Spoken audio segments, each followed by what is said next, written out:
Lights on the screen, hey, it's Grant and Ryan. We bleed purple, talking hoops, never lying. Sacramento Kings, we rise and we fall. If you don't like that, then you don't know ball. Jerry sitting with the stories of the game, spilling all the truth, driving legends insane. From the Cow Palace days to Arco's roar, this town's heart beats on the hardwood floor. If you don't like that, turn away now. Kings in our blood, we ride strong and proud. Running up the score, Kings never back down. If you don't like that, this ain't your town.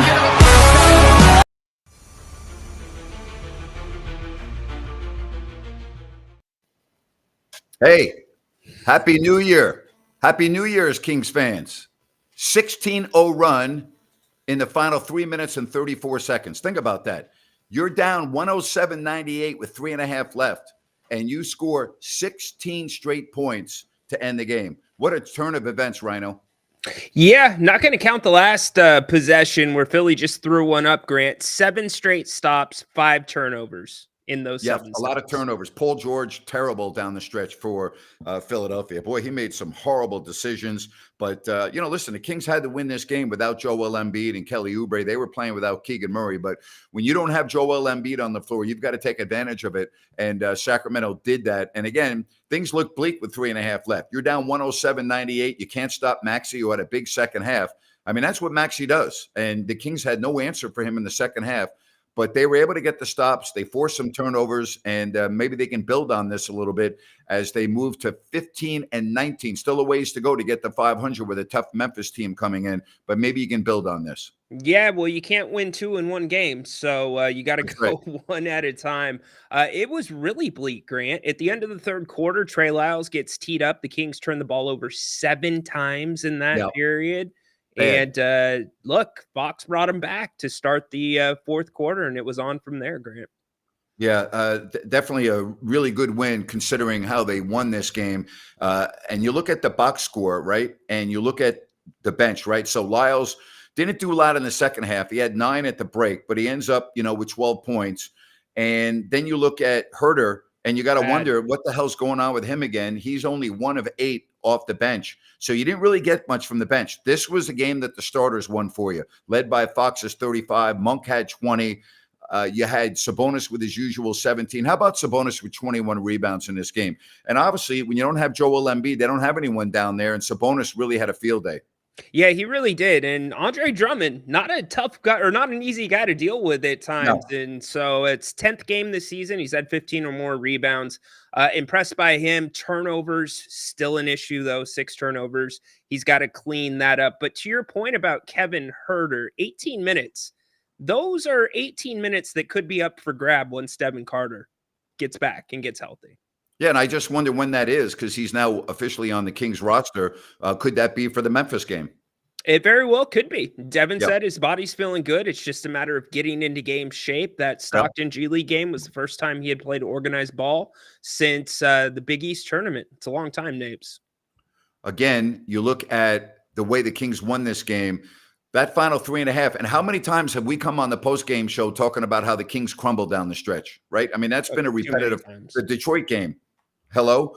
That's the last one. We talk about Detroit falling apart down the stretch. This is a nice turn of events where it looked things were done. It looked like, oh, gee, it's not going to happen tonight. And, you end up the game on a 16-0 run. Yeah, and especially in a game where a lot of the statistical categories, this is a game the Kings lose. They only shot 22% from beyond the arc in the third quarter. You're thinking, here we go again. But they fought. Look, I give them credit in this sense, Grant. Some of the coverages, some of the doubles, the presses, they executed it perfectly. They were all in the right spots. They did the right things. So you got to build on that and now get back to the basics, which is your fundamental defense. You got to get back to 500 somehow, some way before you can be relevant, right? And so you've got, again, the toughest part of your schedule is still in front of you, not behind you. But you can build on this. You got to keep building. Got to keep building. Hey, if you bring the hustle and you bring the effort like they did tonight, you're going to give yourself chances to win. Just like tonight, they had a chance to win, a chance to lose. They luckily at the end pulled it off, as you said, with the big run. But the effort, that's 2 games in a row that I think that's really important. Happy to take your phone calls right here on If You Don't Like That. We can break it down. Don't forget, we're brought to you by New Works Plumbing. They've got a fix for you. Go to newworksplumbing.com or the other website. You can call the number on your screen, but I like the New Works Plumbing website, NEWWRXplumbing.com. They've got a fix for you, and they're available around the clock 24/7 for your plumbing needs and repairs. That's New Works Plumbing. They've got a fix for you. It makes you wonder, and we're going to get to the calls, like Grant said, in just 1 second. You throw Keon Ellis in the starting lineup out of necessity tonight, but it gives you a look on how this team looks a little bit different. They were more athletic to start the game, which made a huge difference. They came out really well out of the gate, Grant. They did. Don't forget a rant with Grant. We'll be coming up in a little bit. You know, you talk about the Kings getting off to a good start. And then Philadelphia went on their run. And before you knew it, you were down, I believe it was 13 in the first half. But, you know, I thought the Kings made a nice run at the end of the second quarter to kind of make this a really close game. It was tied at intermission. And again, you know, you go on a 16-0 run to end the game. That's very impressive. Very impressive indeed. Joe, you're batting leadoff tonight. You're on with Grant and Ryno. What's up, Grant? What's up, Ryan? How you guys doing tonight? How are you? I'm doing good. I'm pleasantly surprised, Grant. I thought we lost this game. You know, like you guys said, we were down 9 with 3 minutes to go. But I mean, we shot 29% from 3. I'm looking at the box score right now. I'm still a little worried about that. What do you guys think? Worried. Yeah, what do you guys? Yeah, I mean, what do you guys think? I just don't think that there's many 3-point shooting in this team. There isn't. It's a real weakness, and that's in my opinion, that's their biggest challenge to getting back to being a 500 team. I don't know if they're going to be able to shoot well enough to be relevant. And to me, you can't be relevant in the standings until you get to be 500, and it's not going to be easy. And you know, your next game coming up with Memphis, you know, they're the real freaking deal right now. You know, Memphis is playing not well. They're playing great basketball, and you've got to make threes against them. You just have to. Right. No, Joe, I agree. Joe, I would say this, and maybe it's a one-game thing, but it's something to definitely look for. The passing by the Kings is either great or it's bad. And when I mean bad, it's not a turnover, but the position that the guys are catching the ball in, it's not an ideal position to be shooting. And I wonder how that's affecting some of these guys that are used to getting it right there off of the dribble handoffs in the past.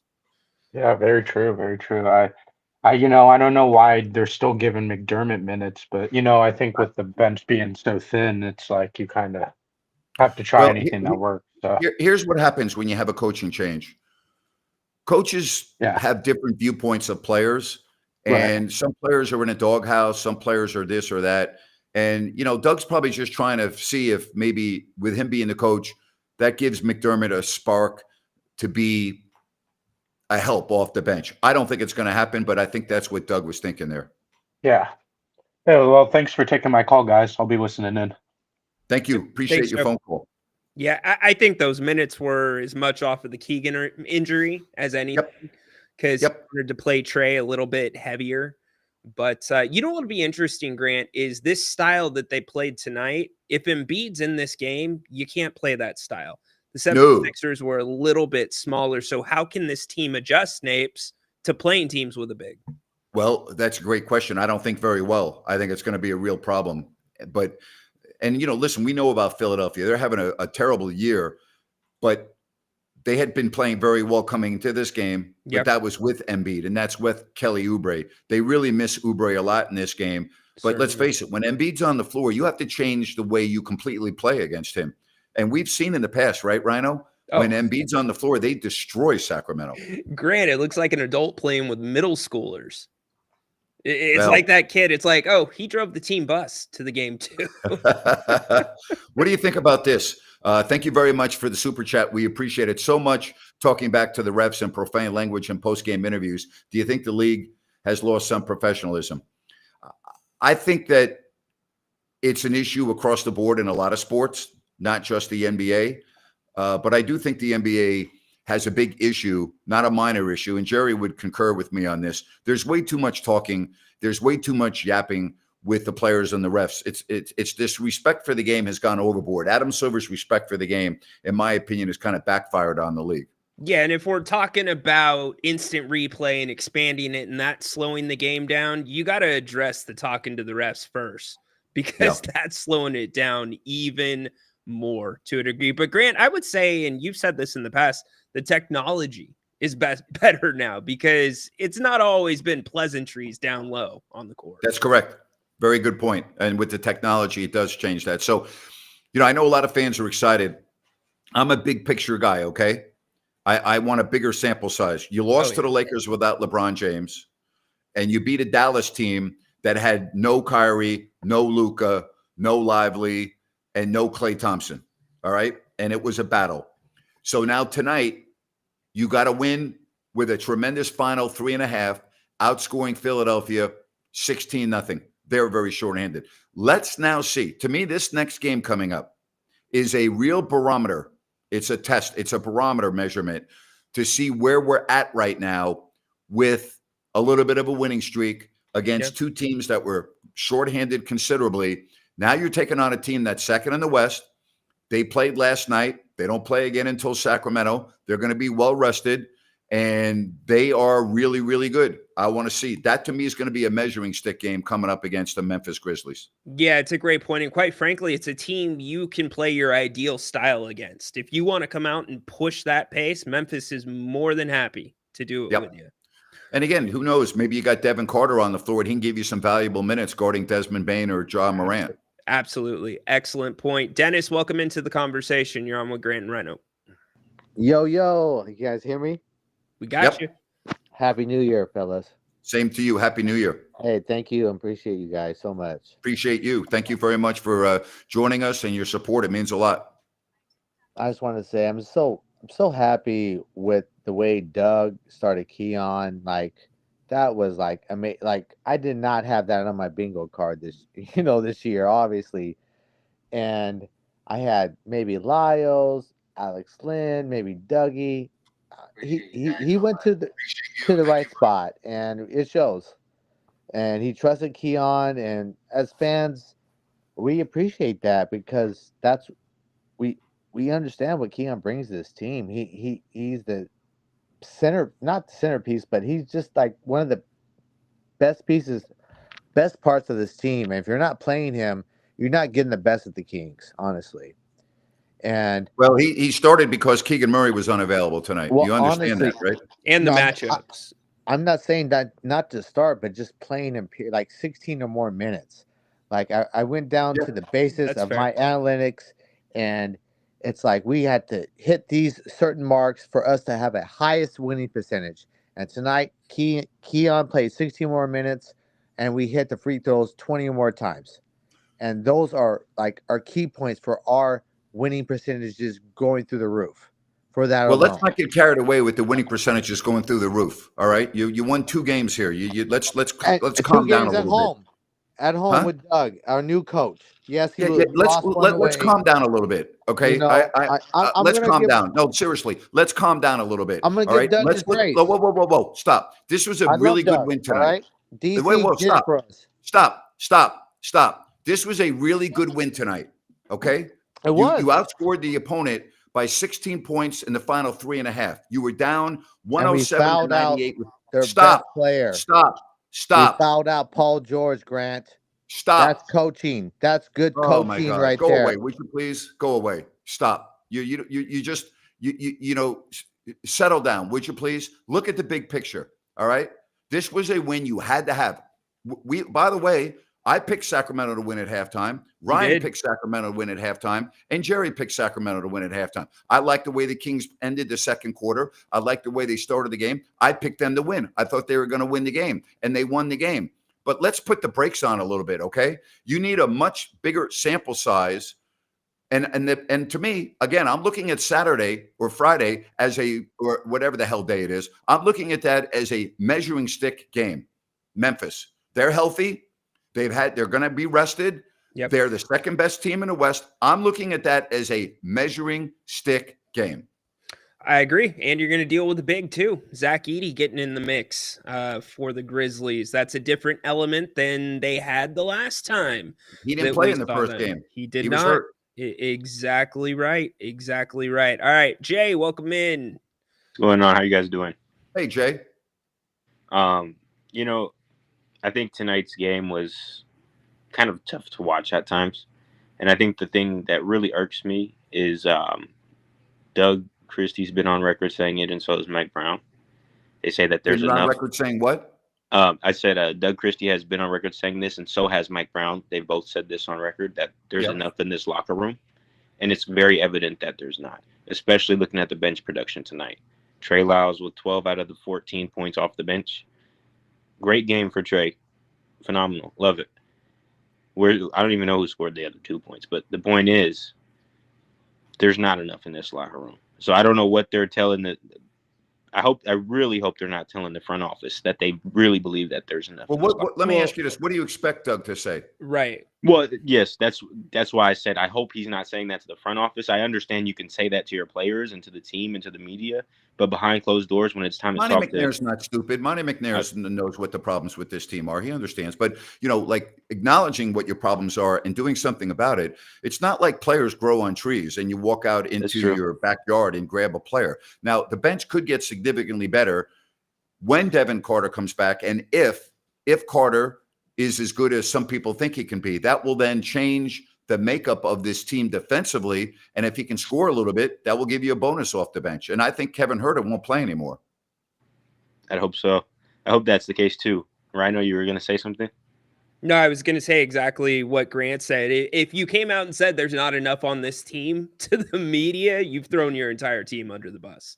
That's true too. So you got to be careful there. But I will say the level of concern based on the article that came out with Ramona Shelburne about the belief within this organization that the roster is fine. That's troubling if it's coming anywhere from the front office. You're right, Jim. Yeah, definitely. We all know the roster's not fine. We acknowledge that.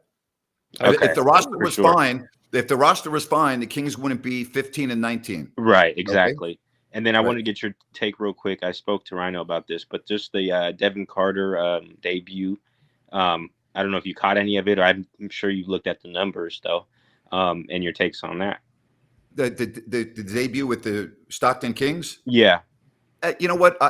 I would be more concerned if he didn't have good numbers. I think if you're an NBA caliber player, you should have good numbers in a G League game because you're not playing against mostly NBA competition. You're playing against, for lack of a better term, AAA players, minor league players. That's exactly. But it's a positive that he has not been in a quote unquote real game since college, and he steps onto the floor. I like his confidence. Now, I didn't watch the game. I read about it. This guy has a lot of confidence that we kind of knew. Yeah.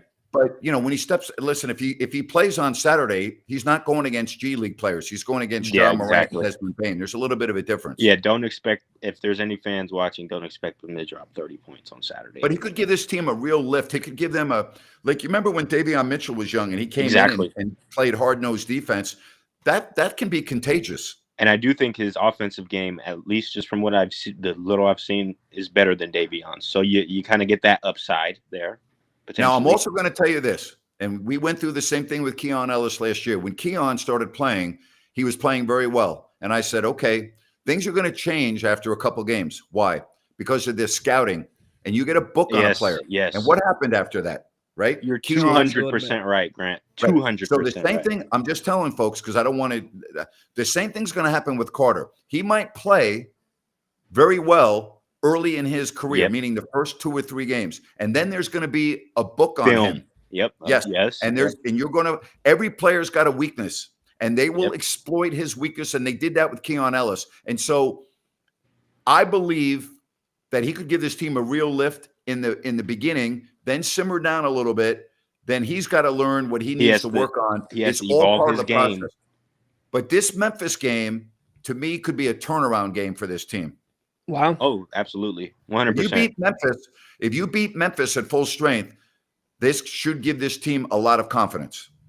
Yeah, I don't disagree with that. Here's the thing about Davion and Devin. Davion has a quicker release or had a quicker release coming out of college. I think Devin getting his shot off, that's going to come with a little bit of time. But defensively, when you see this young man, he's built well for his size. He is built to be able to defend. So that's what I'm going to be paying attention to. And also, what can he do in transition? The basketball IQ, is the game too fast? Because that's where this Kings team has thrived. They make it chaotic And that's where you go on these 16-0 runs that we saw tonight. And Win watch you a game. how they call the game. He might get a couple of quick fouls on him. He's going to be overly aggressive.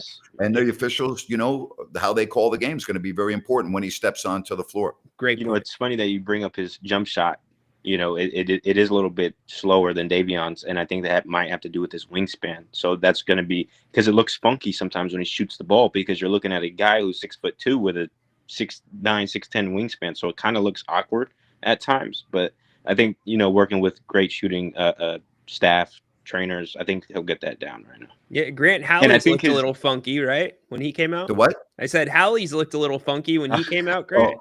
No, it still does. Listen, I've seen a lot of funky all over the place. Yes. So, yes. Quickly before I get off, though, I think his defense has definitely a higher ceiling than Davion's. Looking at the combine statistics or whatever they've done, the measurements, he's set, vertical records and 3/4 court, whatever they do. I don't run the combine, but he's a better. I wasn't aware, and I wasn't aware of Morant's injury, so he's out. He's not even playing. I was unaware of that. About that too. I forgot about that. Yeah, I missed that. I apologize. And John Morant has got a right shoulder sprain and is week to week. So the Kings are going to get now another team. This is going to be the third game.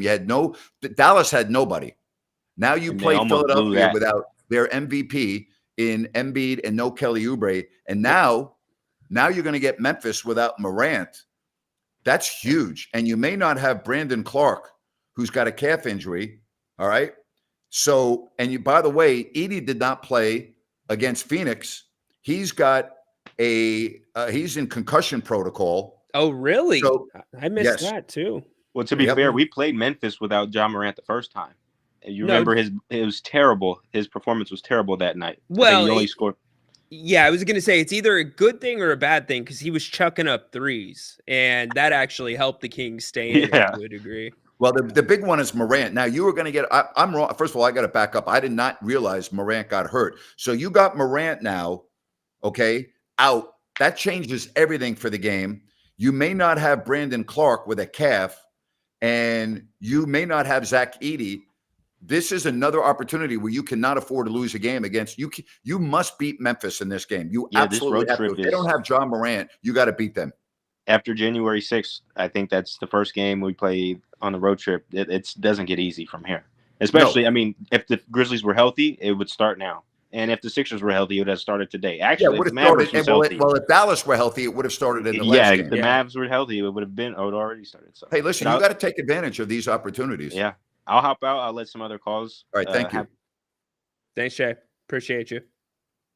How about that? I was totally unaware of Morant. That's a big injury for them. Yeah, it's a good catch. Desmond Bane, though, you still got to watch the hell out for that guy. It gives him more room to operate, but definitely a different team without John Morant. That is one thing you have to push the pace, Grant. You can't be lackadaisical like we saw at times tonight with the Kings. So Sacramento right now is still 12th in the West, 3 games back of the play-in right now in the loss column. You don't look at anything other than loss column. Just look at the loss column. So we'll see what happens, and we'll see who's on the floor for Memphis. But right now, all right, they got some injury issues. Whole West, the West has dealt with it. Kings still a positive in the net rating category too, Grant. 1.3. Yeah. It's the weirdest thing. It's a good thing. All right, so let's go over this real quick. Yeah. Because after Memphis, all right, you play at Golden State. They're a box of chocolates. You don't know what you're going to get with Golden State, all right? Right. Then you have Miami at home. There's the schedule. Then you're at Boston, at Chicago, at Milwaukee, home Houston. That's a brutal stretch. Let me go over that again. Memphis, at Golden State, Miami at home, at Boston, at Chicago, at Milwaukee, home Houston. It's going to be a big stretch of basketball. Huge stretch of basketball. Houston. And the Golden State-Miami games are back-to-back for the Kings. So they're getting Miami on the second night of a back-to-back. So, and I'm looking right now to see if Miami plays the night before. But the Kings are in Golden State, and you know what that means. That's a pace game. That's back and forth. That's, and then you play a Miami team that has a day off waiting for you. Was there so Amen Thompson got suspended 2 games for the incident with Tyler Hero, and let's see, Rozier was suspended 1 game without pay for involvement. So yeah, it won't affect the Kings, but that was an interesting situation as well. That was a very interesting situation. But first things first, see if the Kings can beat Memphis without John Morant. Just take advantage of these teams not having their best players. That's part of the deal. Yep, 1 game at a time. That's what they did in 22-23, Napes. Yeah, absolutely. And look what happened. They won 48 games and were a 3 seed. So take advantage of it. Dirk, what's up tonight, buddy? Welcome on. Hey, guys. Jay cracked me up with that John Morant joke because he was totally ineffective in that first game. And personally, I don't worry about Desmond Bane. I noticed Keon Ellis locks him up like no one else in the league. Every game, it seems Desmond Bane cannot get going. In the last couple we've played them. So really that Memphis game was one that got away earlier. If I recall, it was like one of our worst 3-point shooting games, but I have to check the stat line on that. Malik Monk is so interesting. Like couldn't shoot the 3 again. Grant, you called that a concerning thing, right? 0 for 5, yet still so effective and productive. I wish more of our guys, when they're not having effective shooting nights, from at least the 3 could be more productive in that line. But De'Aaron's quietly had one of the most efficient 35-point performances I've ever seen from him. Yeah, he had a really good game. He had a very good game. Very good game. Yeah, it's great. I mean, it's just weird to me because I didn't even notice that he was that efficient this game. But one thing I wanted to call attention to on the coaching side was the interesting approach to DeRozan in the fourth quarter.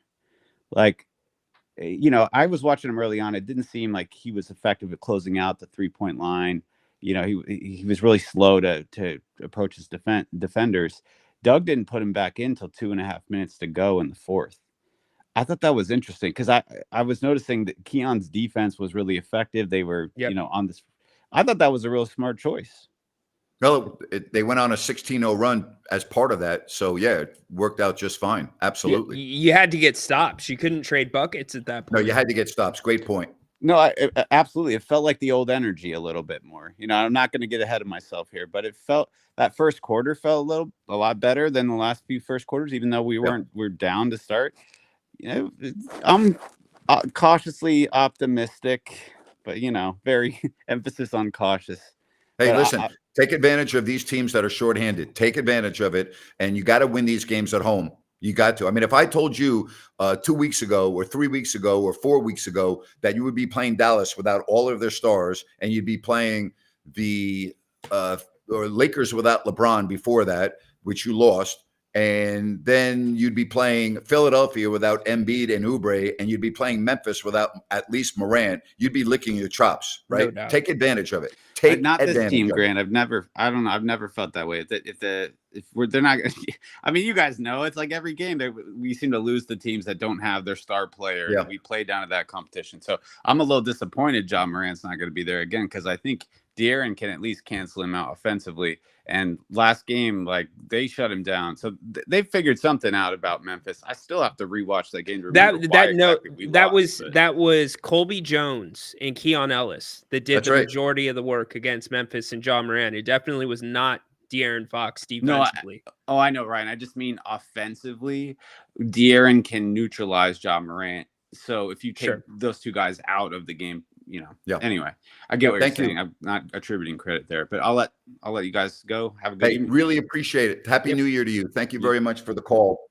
Thank you. I want to tell you about Bennett's 3 locations, Sacramento, Roseville, and the West Side Grill in Rockland. Go to Bennett'sRestaurants.com, make a reservation or more. Don't forget about their outstanding weekend brunch. Their happy hours every day, 2 to 6. Their sips and taste. It's all there for you at Bennett's Prime Seafood and Steak.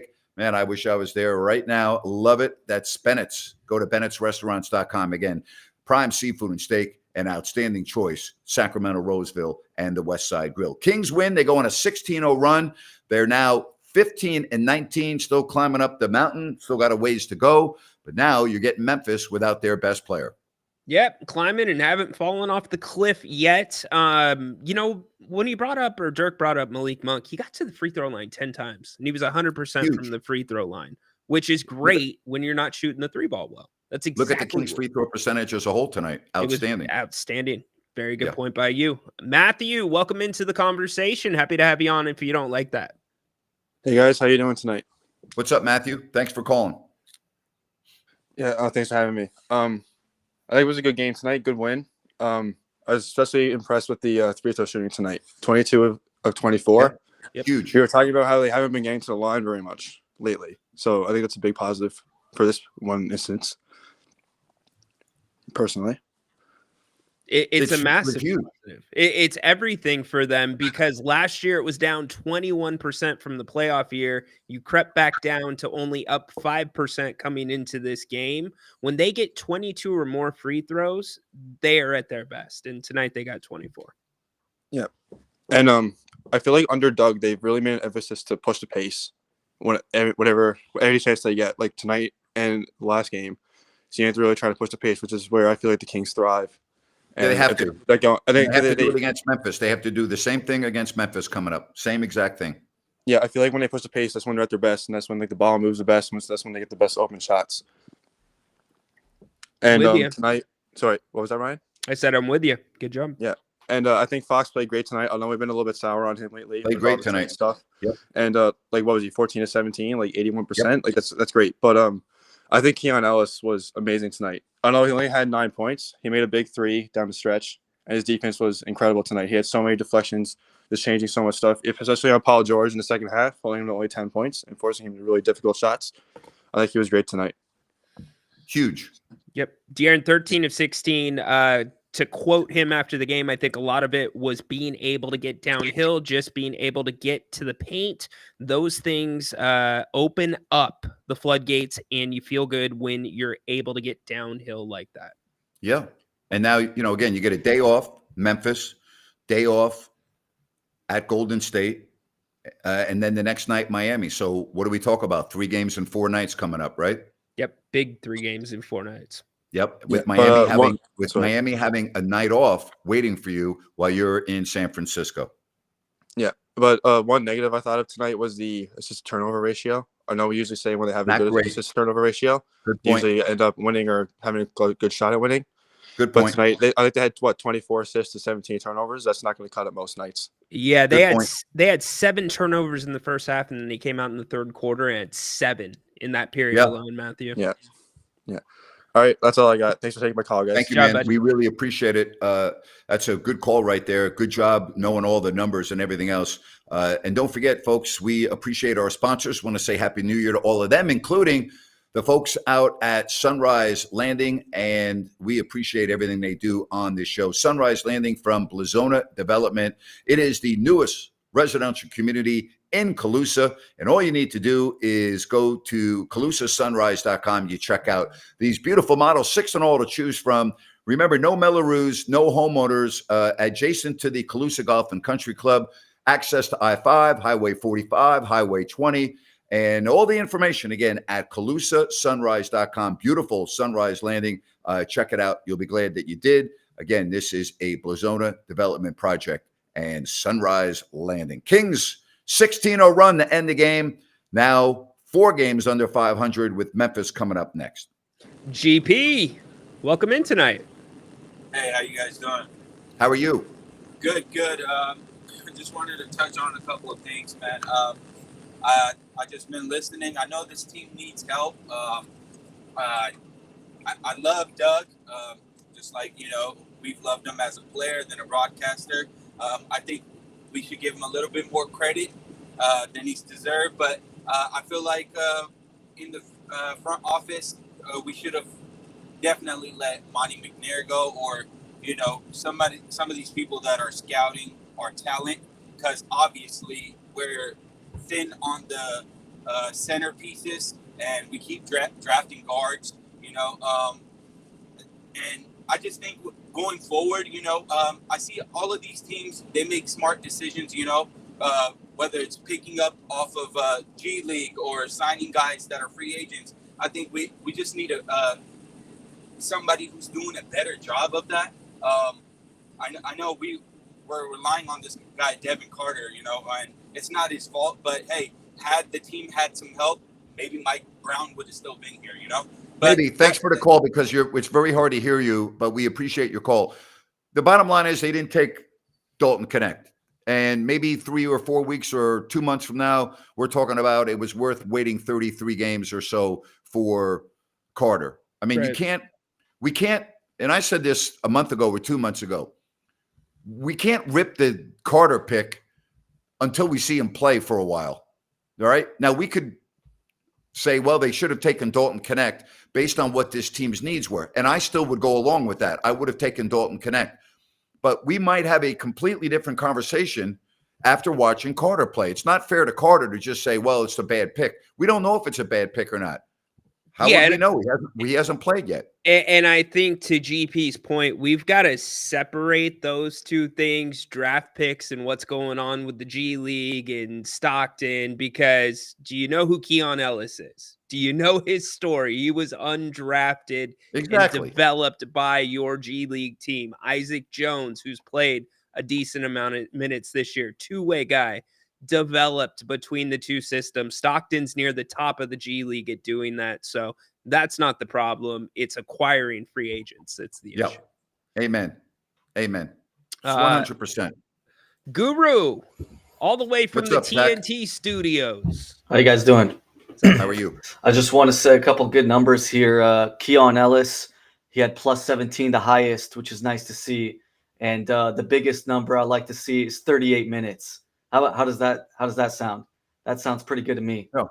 Anybody that was on the floor for the final 3:30 had a good plus minus stat tonight. For sure. But it's just like nice to see Keon Ellis getting a lot of minutes. I think we've seen it all year. We didn't really realize why Mike Brown didn't play him as much, but it's nice to see him get 38 minutes. Yeah, I don't that's probably his season high in minutes, to be honest. Well, what's puzzling is Mike Brown started him for the final 2 months of the season last year. That's what's puzzling about that whole thing. Yeah, I don't know what got him the doghouse this season, but it is what it is. As far as Sabonis, he played up pretty good. I just didn't like the 7 turnovers by him, and I really that could have been costly in that last turnover that he had. That could have been really bad when he dribbles the ball up the half court and stuff like that, and he's a little sloppy. And it's kind of funny to see also Sabonis giving props to the coach immediately today. I haven't really seen him give a lot of props to Mike Brown during the year, but right after the game, he was talking about how Doug Christie called a timeout when there's like 4 or 5 minutes left, and he's like, "Hey, just get 3 stops." I don't know, he's just giving props to Doug Christie, which is a early sign that it's good to see that he's getting along with the new coach. And then for Connect, since you guys are talking about Connect and everything, I was really for the Devin Carter pick. I really wanted him. I agree with the best player available technique that Monty likes to do pretty much in his tenure so far. The thing is, like, I know we needed a wing, and Connect could have fit that role and everything, but we thought that nobody thought our bench would be this bad in the summer. Nobody thought our bench would be this bad that we needed to draft like the wing, because that's the only way we could get a wing. We thought that Monty could get us a wing in a trade, in a free agency, something where, he could have traded Herter, Lyles, whatever it was. We didn't think it'd be so bad where those assets weren't going to get us a wing back. So that's why I wasn't on the Connect side at the time, and I still am not. I hope Devin Carter plays well. I think he can, and it'll give a value to the rest of our guards, and then we'll see what happens. Yeah, we'll see. There's a lot of basketball left. That's for sure. They got a big hill to climb, and they got a brutal schedule coming up. But you can't do anything about the games you played. You can only do something about the games that are in front of you. Yeah, I just want to say one last thing. We do have, like you guys are saying, let's not get too ahead of ourselves. We won 2 games in a row, but we have the 4th toughest schedule for the rest of the season. Yep. So we got an uphill mountain to climb. And you're going to have injuries too. It's not like you're going to play the rest of the year at full strength. Well, and other teams might have injuries too. Look at Memphis. Yeah, well, we're seeing it. Yeah, for sure. And like we're not going to get this lucky all the time playing all these injured teams. We're going to play some healthy teams at some point. We got to be ready. Thank you, buddy. Take care. Happy New Year. Happy New Year. I would say that is the one element that has been consistent about this Beam team run. It's been other injuries to significant players. You remember, Grant, 22-23 after the All-Star break, the Kings run off like 6 or 7 in a row because everybody was hurt, and it's continued on even a little bit through this year. Well, listen, you got to win against a team that on your home floor without their stud, you got to win. And they did that. I give Sacramento a lot of credit because with 3.5 left, it did not look very good. No, it was a great. We said yesterday, a couple of shows ago, when things get hectic, that's where this team can thrive, and that's what it did. I will say this: I know you're for Alex Len getting these minutes. At some point, if they're not going to make another move around that center position, Yeah. you got to start doing something with Isaac Jones, because as you start to play these more athletic teams, I don't think Len's going to cut it there. Yeah, good point right there. It's time now for a rant with Grant. It is brought to you by EDH Motors, Automotive Reimagined. Just go to edhmotors.com and check out all of the things they can do for you. David and Adam, just two guys trying to do something better, right? This is a new concept. You'll take delivery of your vehicle at the town center in El Dorado Hills at their beautiful auto lounge. And what I love about EDH Motors, when you go to their website and you look at all the different types of vehicles they have, if you don't find what you're looking for, they'll get it for you, right? Like they'll get it for you. You talk to David and Adam, and they'll find exactly what it is you're looking for. You don't have to visit a dealership. You're not dealing with the things that many people do when you have to go to a dealership. And guess what? It saves you time and probably some money, and it's fun. Yeah, how about that? Go to edhmotors.com and check out EDH Motors, Automotive Reimagined. So the Kings have won back-to-back games, and I'm looking at all the comments here, and I love the comments, by the way, because I know a lot of people don't want to call the show. The sample size with Doug is not 2 games or 3 games or 5 games. It's really going to be about 25 games or even the rest of the season. We just heard from Zach. He's spot on. The Kings have the 4th most difficult schedule ahead of them. Right now, they're getting every break in the world, even the Lakers game, which they lost. Think about this. They lost to the Lakers without LeBron James. Dallas, nobody playing. Tonight, Embiid. No Morant coming up in the next game. Take advantage of it. But while you're taking advantage of that, keep the big picture in mind. You can't just say, oh, everything's better because you have a new coach. You have to wait. All right? The Kings still have the same issues. They're not a good three-point shooting team. How many games have the Kings won this year where they don't shoot the three well? Not many. Tonight was an exception. How's that all of a sudden going to change? I still see some issues with this team, and understand they're still in a hole at 15-19. They're still 12th in the West. So there's still a mountain to climb. It can be climbed, but you have to look at the big picture. The big picture is not 3 games. It's not 5 games. It's probably not even 10 games. You got to wait and see how this all evolves. And there are going to be some injuries along the way. Then what happens? Is the bench still going to be a problem? Is Devin Carter, when he gets on the floor, going to be a difference maker? All of these questions that we don't have the answers to just yet. Big picture, not right now. I don't have it. Talk to me at the end of January. Talk to me at the All-Star break. And what about trades? Will there be some moves made? I got to believe the answer to that question is yes. And that's my rant for tonight. Hey, I am so glad that you're still on board with the season motto of climbing together. Good job, Grant. Climbing together. That's what I'm all about. Absolutely. Give me the Matterhornings or Matt Switzerland and let's go. Love it. By the way, DeMar DeRozan, your defensive player of the game tonight. DeMar DeRozan for his late steals, according to Doug Christie. Chris Latz, what's going on tonight? Hey, guys. Can you hear me? Yep. Hey, Grant. Hey, Ryno. Good to talk to you guys. I used to watch you a lot starting back in the 04-05 season. Great memories. And I used to actually go to Intercom and graduated there in 2010. Do you see this season kind of resembling that like 05-06 season when we kind of made a push for the playoffs, when we made a trade and got Ron Artest? No. No, not at all. I don't think this team's going to be in the playoffs. I think their schedule is too daunting, and I still think they have some big-time deficiencies. And unless Monty McNair is able to make a move here before the deadline, I still don't see it. I still am very pessimistic about the big picture of this team. I hate to say it, even tonight I see some issues that are alarming to me. I saw the issues against Dallas that are alarming to me, and I don't know how they're going to get those better. So. Yeah, they're Dallas missing mostly all their starters. So yep. I mean, it's good to get the win over Philly without Embiid, and with Paul George having his big game. I guess we still got to wait and see how they do with, especially with Memphis coming up. But yeah, thanks, They guys. should Thanks beat for the. Memphis. They should beat Memphis without John Morant. He's not playing. They should beat them. They Oh, should okay. beat Memphis without Morant. Oh, I didn't even know he was out. Oh, I hope so. Yep. That definitely would help. Yep. All right, but thanks for taking my call, guys. Thank you. Hey, Happy New Year. We appreciate it. Thank you. You too. All right. So, Grant, to the portion of the fan base that is the Trade Keegan Murray Club, what do you say to them after the Kings' performance tonight without Keegan Murray? I don't go by anything on one game. One game doesn't change any of my feelings.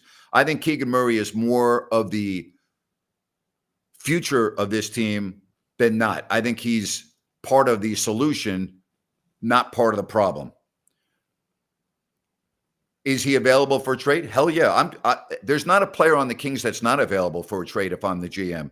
If I think I can make my team better, not only now, but for the future, I'm going to do that. So Keegan Murray is not untradeable. But as I said, I like him. In my book, he's more part of the solution going forward than not. Yeah, I would agree. And I would also counter that as well. Did you see what Paul George did in the first half? Now, the Kings did a good job in the second half on him, only 10 points. That would have been Keegan's guard. To your point about nobody being untradeable, I don't necessarily disagree, but I think Domantas Sabonis is not necessarily tradable without the Kings taking a significant haircut on his contract.